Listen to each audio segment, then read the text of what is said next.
stomach to be a CNA? If you asked me this question at the very beginning of the program, I would have said, heck no. I was always told, like, hey, that's a dirty job, it takes a lot of the grunt work, and it was going to be really tough, and I knew that right off the bat.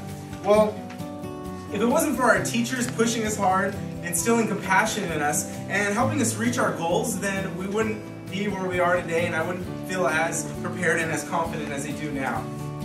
Now, the first day of class, we found out our homework was due the very next day. That was tough. I stood up, that was the first time I ever stood up 36 hours straight, and it was tough, but I meant business, and so did every one of my other classmates did. And we all stuck to it. We didn't complain. We didn't complain the next day, but we didn't complain the following day. We went and we worked hard, and we put our best foot forward. And our teacher, Mr. Tuwari, he showed us that you need to mean business. This wasn't something to take lightly. It was something very serious. We're going to be taking care of people, and this is a livelihood in our hands in a sense. And we needed to show that we were serious about what we were going to do and have the heart behind it. Now, we were nervous the very first day when we went to clinicals. I remember them asking us, "Are you ready to pass out trays?" I was scared as heck.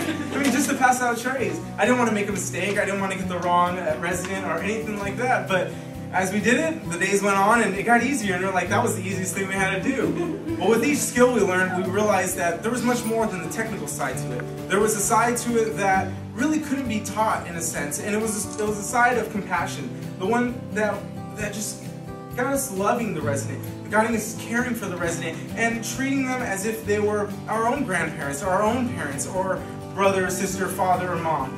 You know, and that's what really set us apart and really showed us if we were ready for this or not.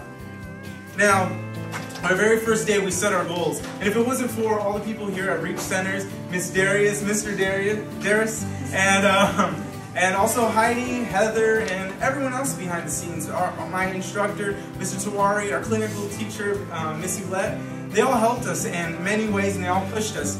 They didn't let us set the bar too low. They told us, this is where it is, now aim higher. They kept pushing us and didn't let us slack off at all. That is for sure. So, I just want to thank all of you. Thank you, Mr. Darius, thank you, Ms. Darius, for putting all this hard work into something. You opened doors that many of us didn't have. I didn't even know this door was open, and if it wasn't for you guys, I wouldn't be here where I am now. I wouldn't have this compassion to work in the medical field as I would have had prior to this.